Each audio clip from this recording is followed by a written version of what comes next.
ஒரு மாவட்டத்தோட குடிநீர் ஆதாரமாகவும் விவசாய நீர் ஆதாரமாகவும் விளங்குற ஒரு அணை, அந்த அணை கட்டினதுலேருந்து இன்னைக்கு வரைக்கும் தூர்வாரப்படவே இல்லை.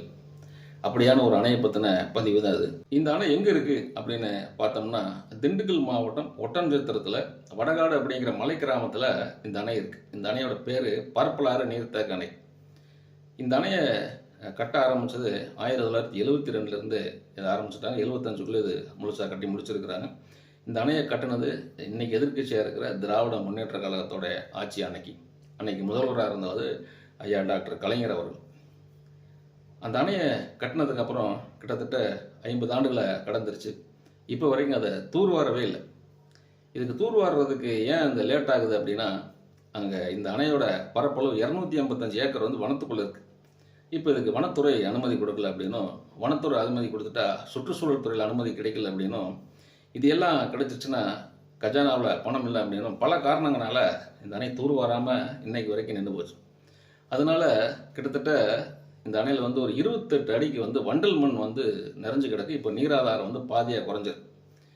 இந்த அணை விருப்பாச்சி வழியாக கிட்டத்தட்ட ஒரு 6-7 கிராமங்களை தாண்டி அமராவதி ஆற்றுல இந்த அணை கலக்குது, இந்த நீர் கலக்குது.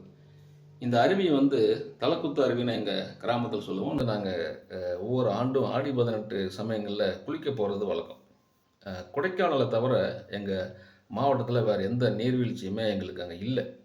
இந்த நீர்வீழ்ச்சியை அவங்க வந்து பராமரித்து ஒரு சுற்றுலா தலமாக இதை மாற்றியிருந்தால் கூட இது ஒரு வருமானம் தரக்கூடிய ஒரு இடமாக இந்த இடம் மாறி இருக்கும். இப்போ அது வந்து பாதுகாக்கப்பட்ட வனப்பகுதியாக வனத்துறை கட்டுப்பாட்டில் வச்சுருக்காங்க. ஏன்னா நிறையா இளைஞர்கள் வந்து திருட்டுத்தனமாக போய் அங்கே இறந்து போயிடுறாங்க.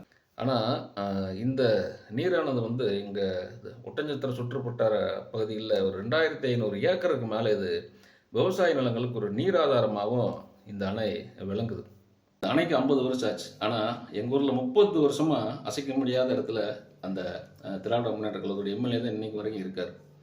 பல கட்ட முயற்சிகளுக்கு பிறகும், பல கட்சிகளுடைய போராட்டத்துக்கு பிறகும், பொதுமக்களுடைய வேண்டுகோளுக்கும் செவிசாய்ச்சி 2025 இந்த அணையை தூர்வார சொல்லி ஒரு அரசாணை பிறப்பிச்சிருக்காங்க. 2028 டிசம்பருக்குள்ளே தூர்வாரி முடிச்சிடணும் அப்படின்னு சொல்லி இன்னைக்கு அரசாணை வெளியிட்டிருக்கிறாங்க. 2025 ஆட்சி மாற்றம் நடக்கலைன்னா தூர்வாரி இருப்பாங்களா அப்படிங்கிறது கேள்விக்குறியாக தான் இருக்குது.